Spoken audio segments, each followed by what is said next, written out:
열왕기상 5장 1절에서 18절입니다.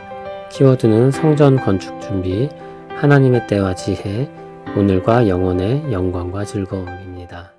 솔로몬이 기름 부음을 받고 그의 아버지를 이어 왕이 되었다 함을 두로 왕 히람이 듣고 그의 신하들을 솔로몬에게 보냈으니 이는 히람이 평생에 다윗을 사랑하였음이라. 이에 솔로몬이 히람에게 사람을 보내어 이르되 당신도 알거니와 내 아버지 다윗이 사방의 전쟁으로 말미암아 그의 하나님 여호와의 이름을 위하여 성전을 건축하지 못하고 여호와께서 그의 원수들을 그의 발바닥 밑에 두시기를 기다렸나이다. 이제 내 하나님 여호와께서 내게 사방에 태평을 주심에 원수도 없고 재앙도 없도다. 여호와께서 내 아버지 다윗에게 하신 말씀에 내가 너를 이어 내 자리에 오르게 할 내 아들 그가 내 이름을 위하여 성전을 건축하리라 하신 대로 내가 내 하나님 여호와의 이름을 위하여 성전을 건축하려 하오니 당신은 명령을 내려 나를 위하여 레바논에서 백향목을 베어내게 하소서. 내 종과 당신의 종이 함께할 것이요 또 내가 당신의 모든 말씀대로 당신의 종의 삭슬 당신에게 드리리이다. 당신도 알거니와 우리 중에는 시돈 사람처럼 벌목을 잘하는 자가 없나이다. 히람이 솔로몬의 말을 듣고 크게 기뻐하여 이르되 오늘 여호와를 찬양할지로다. 그가 다윗에게 지혜로운 아들을 주사 그 많은 백성을 다스리게 하셨도다 하고 이에 솔로몬에게 사람을 보내어 이르되 당신이 사람을 보내어 하신 말씀을 내가 들었거니와 내 백향목 제목과 잣나무 제목에 대하여는 당신이 바라시는 대로 할지라. 내 종이 레바논에서 바다로 운반하겠고 내가 그것을 바다에서 뗏목으로 엮어 당신이 지정하는 곳으로 보내고 거기서 그것을 풀리니 당신은 받으시고 내 원을 이루어 나의 궁정을 위하여 음식물을 주소서 하고 솔로몬의 모든 원대로 백향목 제목과 잣나무 제목을 주매 솔로몬이 히람에게 그의 궁정의 음식물로 밀 2만 고르와 맑은 기름 20고르를 주고 해마다 그와 같이 주었더라. 여호와께서 그의 말씀대로 솔로몬에게 지혜를 주신 고로 히람과 솔로몬이 친목하여 두 사람이 함께 약조를 맺었더라. 이에 솔로몬 왕이 온 이스라엘 가운데서 역군을 불러일으키니 그 역군의 수가 3만 명이라. 솔로몬이 그들을 한 달에 10,000명씩 번갈아 레바논으로 보내매 그들이 한 달은 레바논에 있고 두 달은 집에 있으며 아도니람은 감독이 되었고 솔로몬에게 또 짐꾼이 7만 명이요 산에서 돌을 뜨는 자가 8만 명이며 이외에 그 사역을 감독하는 관리가 3,300명이라. 그들이 일하는 백성을 거느렸더라. 이에 왕이 명령을 내려 크고 귀한 돌을 떠다가 다듬어서 성전의 기초석으로 놓게 하매 솔로몬의 건축자와 히람의 건축자와 그발 사람이 그 돌을 다듬고 성전을 건축하기 위하여 제목과 돌들을 갖추니라. 아멘. 오늘 본문은 성전 건축을 위해 준비하는 첫 부분입니다. 성전 건축에 대한 내용은 9장까지 길게 이어집니다. 그만큼 열왕기서에서 성전과 관련된 내용을 중요하게 여기고 강조하고 있음을 알 수 있습니다. 성전은 성막을 대체하는 것이었습니다. 성막은 하나님께서 이스라엘과 함께 하심을 보여주는 상징이며 또한 이스라엘과 교제하는 방식이었습니다. 하나님은 광야에서 가나안에 이르는 여정을 위해 이동할 수 있는 장막을 만들게 하셨습니다. 하나님은 그들을 결국 가나안에 이르게 하셨고 다윗을 통해 온 나라를 다스려 한 나라다운 모습으로 세우셨습니다. 그러나 그의 손에는 많은 피를 묻혀야 했고 솔로몬의 때가 될 때까지 아직 평화를 얻었다고 하기엔 부족한 부분들이 많았습니다.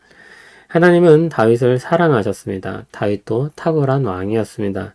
그러나 성전을 건축할 사람으로는 적절하지 않았습니다.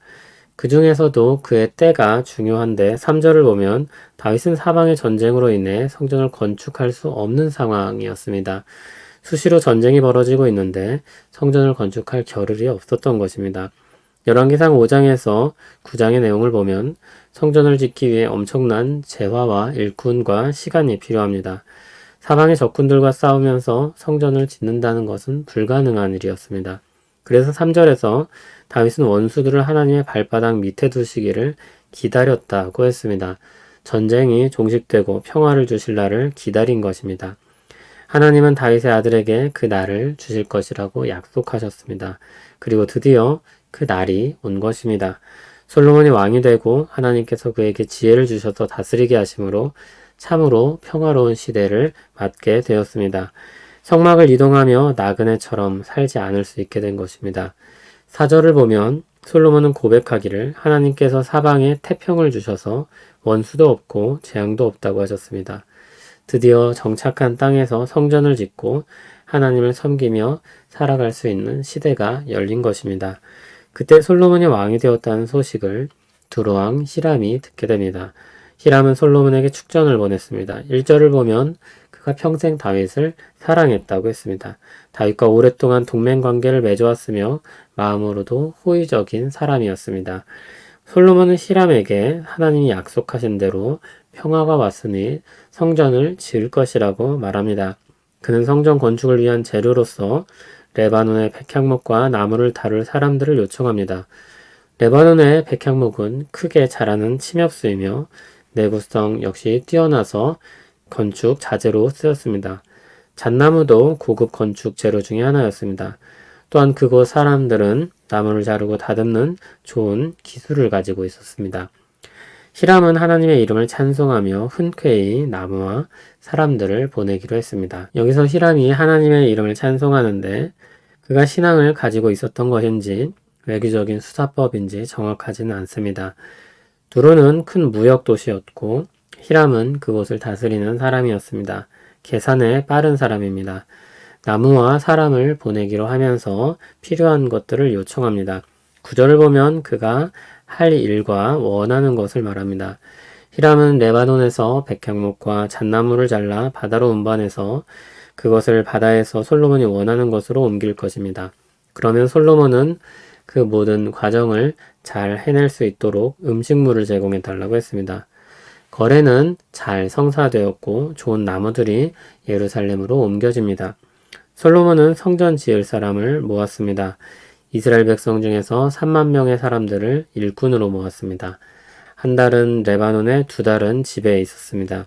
해외 파견을 보낸 것입니다. 아도니람이 그 일의 감독관이 되었습니다. 솔로몬은 또 짐꾼으로 7만 명을 모았고 산에서 돌을 뜨는 자로 8만 명을 모았습니다. 그 일을 감독하기 위해 관리를 3,300명을 세웠습니다. 그들은 돌을 뜨고 다듬어서 성전의 기초석을 놓았습니다. 그렇게 성전 지을 재료들이 마련되었습니다. 성전을 건축할 준비가 되었습니다. 이 또한 하나님의 은혜였습니다. 하나님은 드디어 성전 지을 때를 허락하셨습니다. 평화의 시대입니다. 솔로몬에게 주신 지혜로 나라를 다스리게 하셔서 평화와 번성을 이루고 성전을 지을 수 있게 하셨습니다. 하나님은 성전을 건축하기를 바라는 다윗에게 기다리게 하셨고 그의 아들에게 맡기게 하셨습니다. 어떤 일들은 당대에 완수해야 하는 일이 있습니다. 그런데 어떤 일들은 시간을 두고 계승해야 하는 일도 있습니다. 당대에 이루어야 하는 일은 헌신적인 한국인들은 잘 한다고 생각이 듭니다. 뜨거운 열정으로 혼신의 힘을 다해 이룬 일들이 많습니다. 그러나 시간을 두고 계승해야 하는 일은 좀 다른 것 같습니다. 시간이 오래 걸릴 수 있습니다. 오래 기다려 때가 이르러야 할 것도 있습니다. 예를 들어 교육이 보통 그렇습니다. 긴 시간을 가지고 인내하며 감당해야 할 일입니다. 어떤 일을 하든지 하나님의 때를 살피는 것이 중요합니다. 때로는 헌신적인 수고를 다해서 힘써야 할 일이 있습니다. 때로는 하나님의 때를 살피며 기다려야 할 일이 있습니다. 우리는 하나님이 주신 지혜를 사용해서 하나님의 때를 기다릴 줄 알아야 합니다. 하나님이 주신 지혜에 대해서 다음과 같이 정리해 볼 수 있을 것 같습니다. 먼저 하나님이 주신 지혜는 이전 세대의 목소리를 듣는 것입니다. 하나님께서 먼저 두셔서 살게 하신 믿음의 선배의 목소리에 귀를 기울이는 것입니다. 다음으로 하나님이 주신 지혜는 다음 세대에 이룰 과업을 계승합니다. 다윗처럼 솔로몬에게 유언을 남겨 그 뜻을 기억하고 이루게 해야 할 수도 있습니다. 다윗처럼 모든 준비를 다 해두고 나머지는 다음 세대에 넘겨줘야 할 수도 있습니다. 그러다 보면 영광스러운 장면을 보지 못할 수도 있습니다. 모세처럼 가나안 땅 앞에서 멈춰서야 할 수도 있습니다. 다윗은 히람과의 좋은 관계를 통해 성전 건축 재료를 얻을 수 있게 했습니다. 피 흘려 쌓은 시간을 통해 외부의 적들로부터 안전한 입지를 굳혔습니다. 여러 지파를 규합하여 한 나라를 이루었습니다. 그리고 솔로몬에게 모든 것을 넘겨주었습니다. 불만족스러울 수 있습니다. 살아서 열매를 맛보지 못한 아쉬움이 있을 수 있습니다. 그러나 그것이 가치가 없거나 의미가 없는 삶을 산 것은 아닙니다. 많은 사람들에겐 복음을 고스란히 기억해서 다른 이들에게 전하고 다음 세대에 남기는 것이 주어진 임무입니다. 세례 요한은 주님의 길을 예비하는 사람이었습니다. 사람들의 이목을 주님께로 돌려 주님을 따르게 하는 사람이었습니다. 그의 존재 자체가 주님을 가리키는 표지판에 불과했습니다. 그리고 세례 요한이 닦은 길의 연장선에서 때가 참에 오신 그리스도께서 구원 역사를 이루셨습니다. 열매는 잘 무르익었을 때 하나님의 때에 하나님께서 맺게 하실 것입니다. 심는 자, 물 주는 자, 키우는 자, 이와 같은 사람들은 영원한 하나님 나라에서 칭찬을 받고 모두가 함께 즐거움을 누리게 될 것입니다. 끝으로 하나님이 주신 지혜는 일반적인 지식과 무관하지 않습니다. 치열한 전쟁을 벌이는 시대에 무리한 건축 사업은 욕심입니다. 자원이 없는 상황에 무언가를 만들겠다고 짜내려는 것은 어불성설입니다. 하나님의 집을 짓고자 하는 뜨거운 열망이 있어도 조금만 냉정하게 생각하면 아닌 것은 아닌 것입니다. 다윗은 그것을 받아들일 수 있는 지혜가 있었습니다. 솔로몬은 때가 되어 해야 할 일을 알고 행하는 지혜가 있었습니다. 이를 위해서 우리는 공부도 하고 관계도 맺고 돈을 벌고 모으고 관리하고 세상 문화에 관여하기도 합니다. 특히 시간이 필요한 일들이 있다는 것을 생각할 필요가 있습니다. 공부는 갑자기 엄청난 성과를 내기가 어렵습니다.